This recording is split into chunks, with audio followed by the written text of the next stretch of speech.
안녕하십니까 선생님들.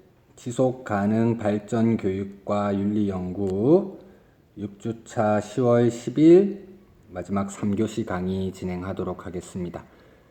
저희 2교시까지 해서 이제 동물윤리의 주요한 현안, 그 가운데 이제 도덕적 채식주의 들어와서 논의를 진행하고 있죠. 채식주의와 관련할 수 있는 여러 가지 사례들 언급한 다음에 공리주의적 논변에서 그 인간의 이익에 대해서 지지할 수 있는 그런 내용도 있다는 거 검토를 했었고요. 조금 다른 논의가 이제 3교시부터 진행될 것 같습니다. 13페이지이고요. 함께 읽어보도록 하겠습니다. 그러나 산업화된 농업에 대한 비판자들은 공장 농장, 공장식 농업, 팩토리 팜즈 많이 지적하고 있는 내용이죠. 이것이 비참한 삶을 살다가 그 후 인간의 목적을 위해 죽임을 당하는 동물들을 태어나게 한다고 주장할 것이다. 2교시 마지막 부분에서 살펴보았던 인간 중심주의의 좀 특이한 논의, 그것을 정면으로 반박하는 또 다른 논의도 있다는 것이죠. 그러한 농장은 의도적으로 잔인한 것은 아니지만 동물들의 관점에서 본다면 분명히 잔인해 보일 수 있는 관행을 채택하고 있다. 동물들은 낙인이 찍히고 강제로 먹여지고 활동이 제한되며 운동할 충분한 공간이나 심지어 돌아설 수 있는 충분한 공간이 없는 경우가 많다. 의도적으로 잔인한 것이 아니라는 말은 여기서 이제 공장식 농업에서 의도하는 바는 경제적 이익이잖아요. 그것에 따른 의도하지 않은 부수적인 사이드 이펙트로 동물들에 대한 잔인함이라든지 고통 많이 유발되고 있다는 것이죠. 이게 이제 이중효과의 원리, 우리 보통 그 아퀴나스 방식의 자연법 윤리에서 많이 논의되는 것이잖아요. 그것을 유연하게 적용하면 이렇게 생각해 볼 수 있는 여지가 있을 것 같습니다. 그들이 다른 동물들과 가까이 지냄으로 인한 감염병의 취약함은 산업화된 농장으로 하여금 항생제가 가득 찬 펌프를 공급하게 한다. 항생제를 가득 주입하도록 유도한다. 이걸 그 의역, 직역 두 개 다 해주셨네요. 친절하게. 그 다음 산업화된 농업은 육류 생산의 극대화를 목표로 하는 유전공학과 복제를 포함한 번식 기술을 이용한다. 육류 생산의 극대화, 경제적 이익의 극대화와 연결될 수 있는 지점이죠. 예를 들어 이러한 과정들은 큰 동물로 길러지는 동물을 만들어내고 너무 먹이를 많이 주어서 결국 일어설 수도 없게 만든다. 비좁은 우리에 갇힌 닭들은 종종 자신 및 다른 닭들의 부상을 막기 위해 부리와 발톱을 제거당한다. 그리고 예를 들어 푸아그라를 만들기 위해 길러진 송아지나 거위들은 거의 모든 움직임을 방지당하고 그들의 건강에 부정적 영향을 미치는 방식으로 강제로 먹이를 주는 우리에 가두어진다. 이제 그 피터 싱어가 지적하고 있는 잘못된 관행 가운데 그 육식에서 취향이라고 하는 요소를 많이 언급하잖아요. 소고기 먹을 때 마블링 같은 거 생각해 보시면 될 것 같습니다.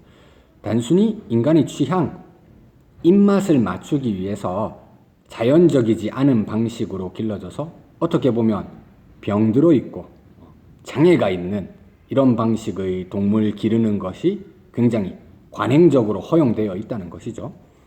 맛있는 송아지는 빈혈 송아지에서 나오고 맛있는 푸아그라는 병든 거위의 간에서 나온다. 대표적인 예가 되겠고요. 14페이지로 넘어가겠습니다.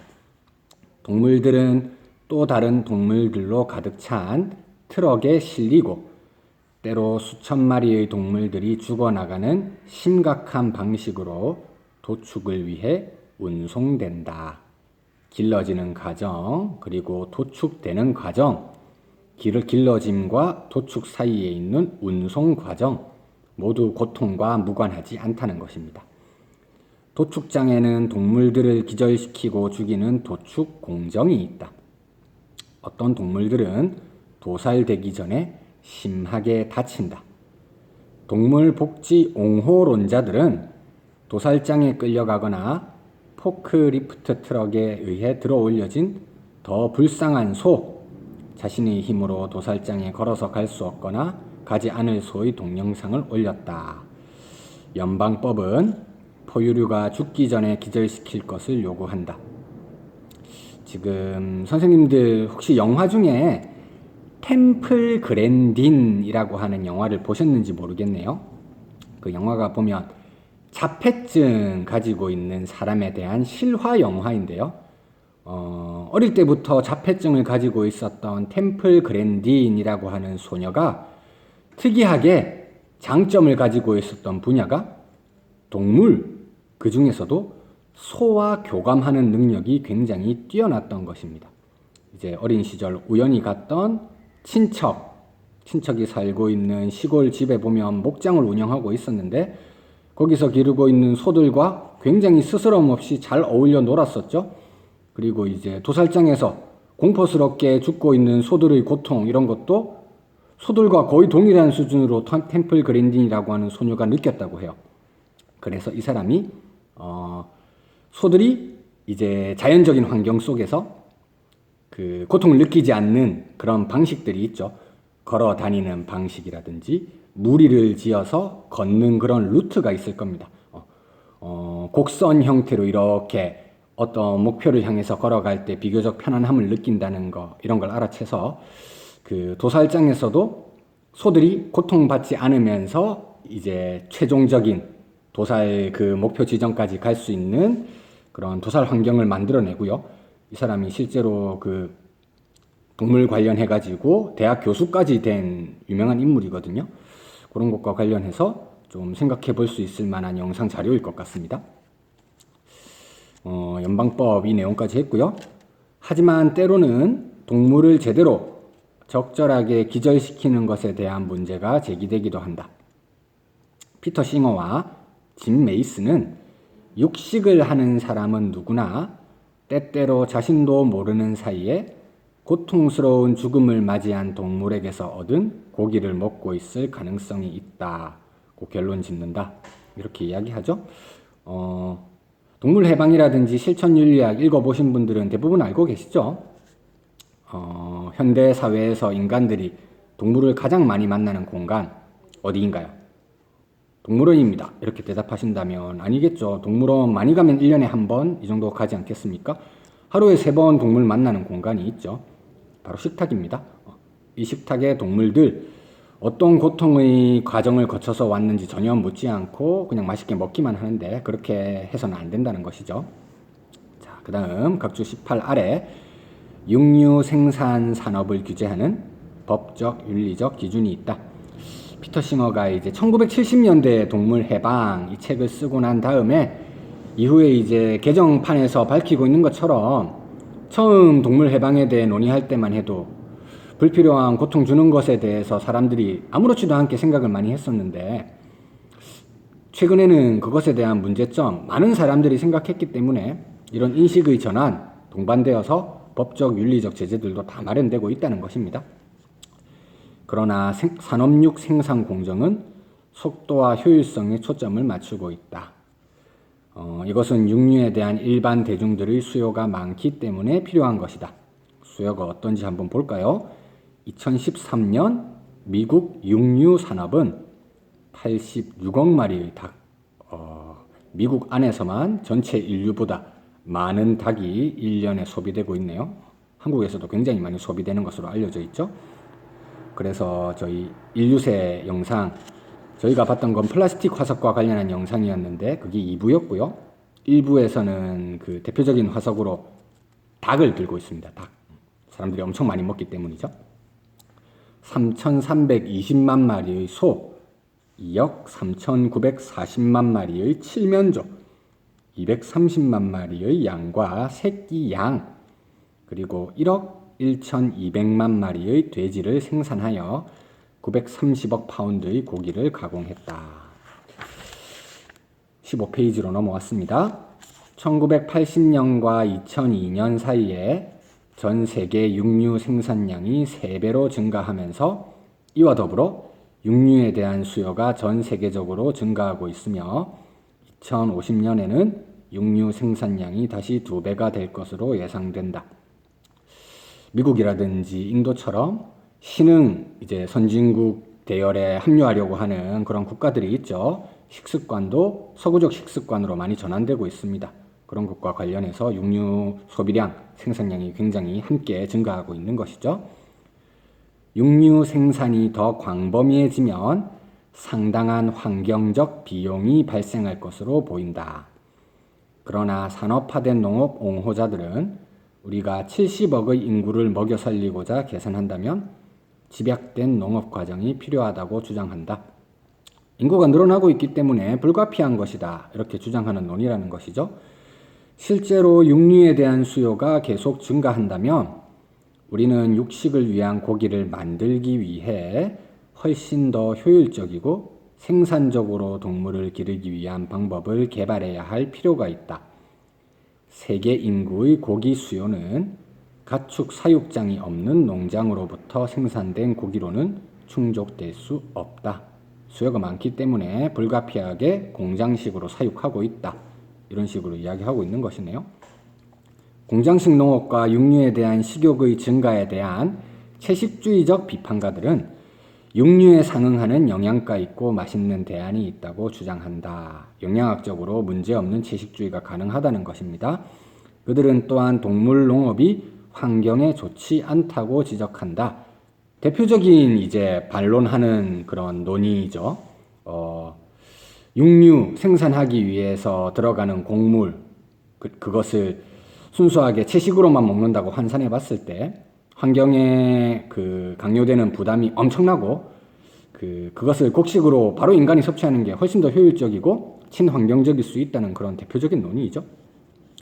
우리가 소비하는 동물들은 곡식을 먹고 신선한 물을 필요로 하며 배설물을 만들어낸다. 1학기에 환경윤리 이야기하면서 기후변화, 지구온난화에 대해 이야기했습니다. 그때 온실가스 대표적인 게 이산화탄소 말고도 메탄이라고 하는 게 있었잖아요. 메탄이 이렇게 목축을 통해서 만들어지는 동물들의 배설물에서 엄청 많이 나온다고 하잖아요.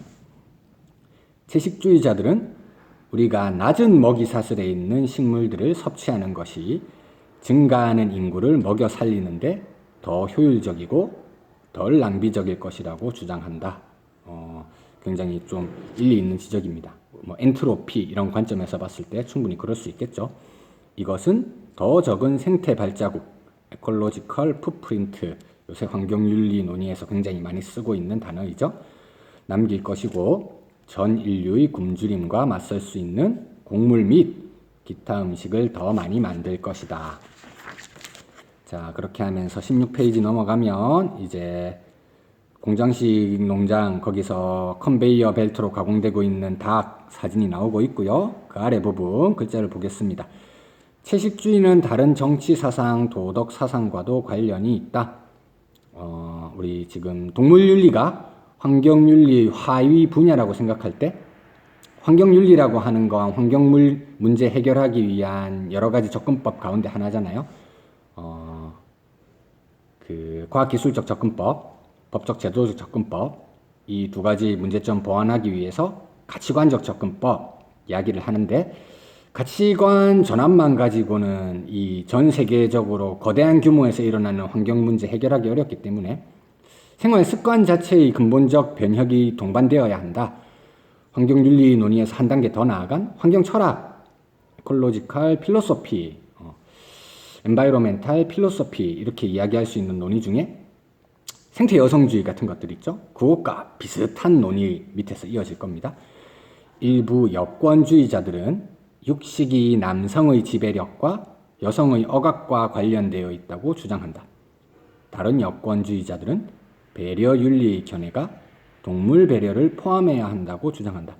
여권주의에서 보면 이제 부당한 관행, 여성에 대한 남성의 지배라고 하는 부당한 관행, 여성은 상대적으로 약자로 대우받아 왔잖아요. 그래서 그것이 전체 환경으로 확장해서 보자며 강자라고 할 수 있는 인간이 약자라고 할 수 있는 생태 환경을 착취하는 모습으로 그대로 재생산된다. 에코페미니즘과 연결될 수 있는 논의이고 이것은 동물윤리에도 그대로 적용해서 생각할 수 있다는 것이죠. 채식주의자들은 종종 육식이 인간의 건강에 필요하지 않다는 것을 보여주는 의학 연구를 인용한다.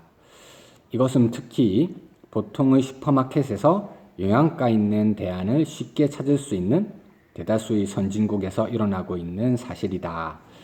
슬로푸드 운동 이것과 함께 이제 홀푸드, 우리 1학기 때 다루진 않았지만 저희 팀에서 번역했던 책 가운데 아직 나오진 않았지만 음식윤리라는 책이 있었죠. 거기서 홀푸드, 가공되지 않은 음식 이거 이야기할 땐 주로 곡식 같은 것들 많잖아요.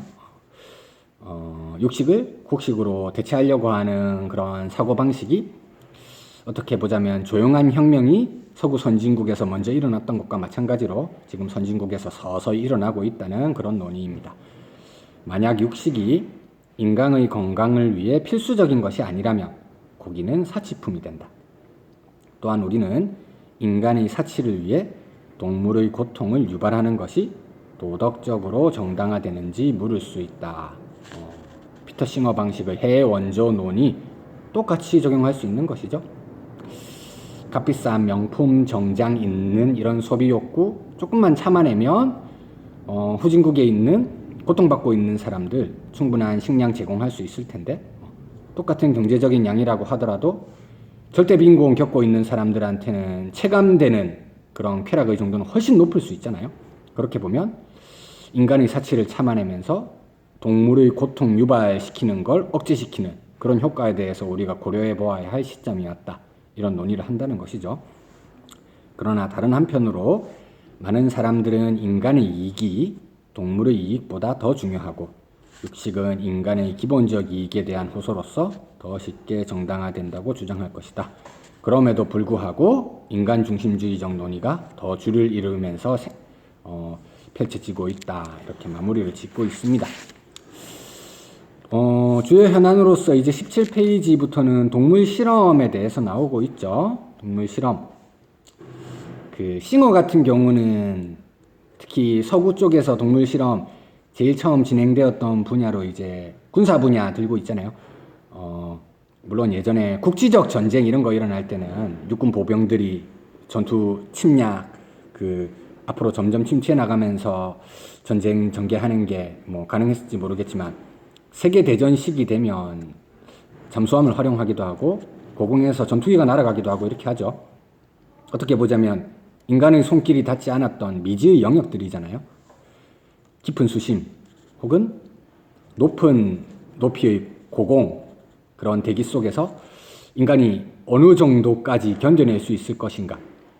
바로 인간에 대해서 실험을 할 수는 없으니까 인간과 비슷한 정도의 그런 유전적 특징을 가지고 있는 동물들을 대상으로 실험을 많이 했죠. 영장류 대상으로 실험을 했잖아요.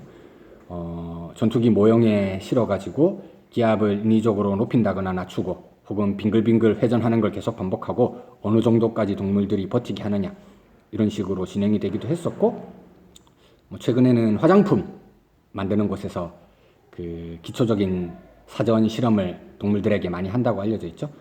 그리고 학문 분야 중에서도 심리학에서 특히 행동주의 심리학과 많이 연결되겠죠. 대부분 동물들 대상으로 해가지고 굉장히 많이 실험이 이루어지고 있잖아요. 그런 것들 관련한 동물 실험들 싱어가 이야기했던 내용 염두에 두시면서 한번 같이 접근하시면 좋을 것 같습니다. 지금 맥킨론 같은 경우는 동서양, 동서고금에서 훨씬 오랜 예전부터 동물 실험의 전통이 있긴 했다. 그걸 지적하고 있더라고요. 어떤 게 있는지 한번 살펴봅시다. 또 다른 문제는 과학 및 산업 연구에 동물을 사용하는 것이다. 일부 동물 권리 옹호론자들은 과학 및 산업 연구에 동물을 사용하는 것은 잔인하고 불필요하다고 주장한다. 특히 이제 심리학에서 연구에 사용되는 쥐라든지 비둘기 연구 결과 나오면 유의미한 시사점이 없었음 이런 식으로 결론 나는 게 거의 90% 이상이라고 하더라고요. 불필요한 실험 쓸데없이 많이 하고 있다. 이런 비판들 굉장히 많이 있습니다. 동물 실험의 옹호자들은 현대의학과 현대산업 제품의 안정 측면에서 우리가 얻는 대부분의 이익은 동물 실험의 결과라고 주장한다. 옹호하는 사람들은 이렇게 주장하겠죠. 동물 연구는 오랜 역사를 가지고 있다. 어떤 역사를 가지고 있을까요? 기원전 3세기 이집트 알렉산드리아에서 동물은 신체 기능을 연구하는 데 사용되었다. 예전 사람들도 인간의 신체 기능 연구하는데 동물의 유사성을 활용하고자 했다는 것입니다. 아리스토텔레스는 동물의 구조와 발달에 대해 알기 위해 그들을 해부했다. 로마의 내과 의사였던 갈레는 특정 동물을 이용해서 정맥이 공기가 아닌 피를 운반한다는 것을 보여주었다. 굉장히 유의미한 도움을 주는 측면도 분명히 있긴 한 것 같습니다. 그리고 1662년 윌리엄 하비는 동물을 이용해 혈액순환을 관찰했다. 1864년 동물은 마취 효과를 보여주기 위해 이용되었고 1878년에는 박테리아와 질병의 관계를 입증하기 위해 사용되었다. 20세기에 들어서 동물 연구는 전염병 치료, 면역 기술, 항생제의 개발에서부터 수술 절차의 발달에 이르기까지 의학의 많은 발전을 가능하게 했다. 의학 분야 전반과 관련해서 동물 실험 굉장히 많은 공헌을 하고 있다는 건 우리가 부인할 수 없는 사실이기도 합니다. 18페이지 그 예가 나오는데요. 예를 들어 1921년 온타리오 의사와 그의 조수는 당뇨병을 조절하는 물질을 찾기 위해 개의 췌장과 소화기 계통의 연결을 끊었다. 이 연구로 인해 그들은 인슐린을 분리했고 그 질병을 가진 수백만 명의 사람들을 치료할 수 있는 가능성을 열었다.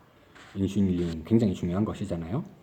소아마비 백신이 개발되는 동안 수백 마리의 영장류가 사망했지만 이러한 실험의 결과로 오늘날 선진국에서 소아마비는 거의 근절되었다. 1952년에 미국에서 이 장애, 소아마비를 초래하는 질병이 5만 8천 건이 발생했지만 1984년에는 4건만 발생했고 지금은 보고된 사례가 거의 없다. 드라마틱한 변화네요. 이거 보면 무조건적으로 반대하기도 어려울 수는 있을 것 같습니다. 에이즈 연구원들은 원숭이를 이용하여 HIV에 대항하는 백신을 실험했으며 동물 연구는 인간 마비에 대한 연구의 중요한 부분이었다. 2000년 매사추세츠 의과대학의 연구진은 성체쥐의 척수에서 미성숙 세포를 채취해서 성장을 유도한 뒤 마비된 쥐의 절단된 척수 틈새에 이식했다. 곧 쥐들은 움직이고 서고 걸을 수 있었다. 이 실험 결과만 봐도 신체의 마비를 겪고 있는 여러 환우들은 굉장한 희망을 엿볼 수 있을 겁니다. 이 연구는 척수 손상으로 고통받는 미국의 30만에서 50만 명, 그리고 전 세계의 더 많은 사람들에게 희망을 주었다. 긍정적인 효과가 있겠죠. 플라시보 이펙트 같은 거니까요. 동물 실험은 과학자들이 인체의 손상된 부분을 대체하기 위해 살아있는 조직을 배양하고 성장시키는 조직공학의 성장 분야 중 하나이다. 18장의 생명공학에 대한 추가 논의 참조. 이번 학기에 다룰 수 있으면 좋겠습니다. 이 부분도. 자, 이제 19페이지 넘어가서요. 오늘날 실험실 연구원들은 표범 개구리를 이용하여 모르핀, 코데인, 데모롤과 같은 진통제에 대한 연구를 하고 있다. 진통제라고 하는 것도 극심한 고통에 시달리고 있는 불치병 말기 환자들, 이 사람들을 위해서 필수적으로 인간들에게 필요한 것이죠. 그런 부분에서 공헌한다는 것입니다. 일본의 송사리류는 강과 호수로 방출되는 암 유발 물질의 특성을 확인하는 모델로 이용되고 있다.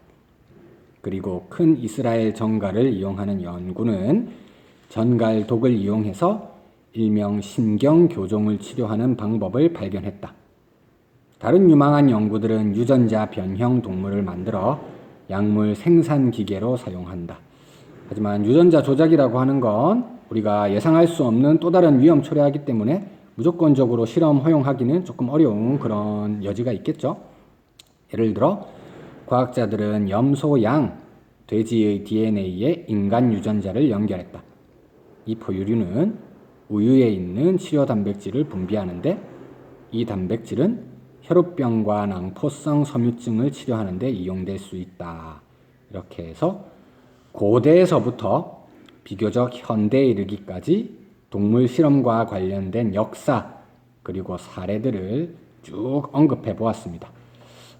다음 주부터는 동물 연구에 대한 반대 또 차례대로 검토해 보도록 하겠습니다.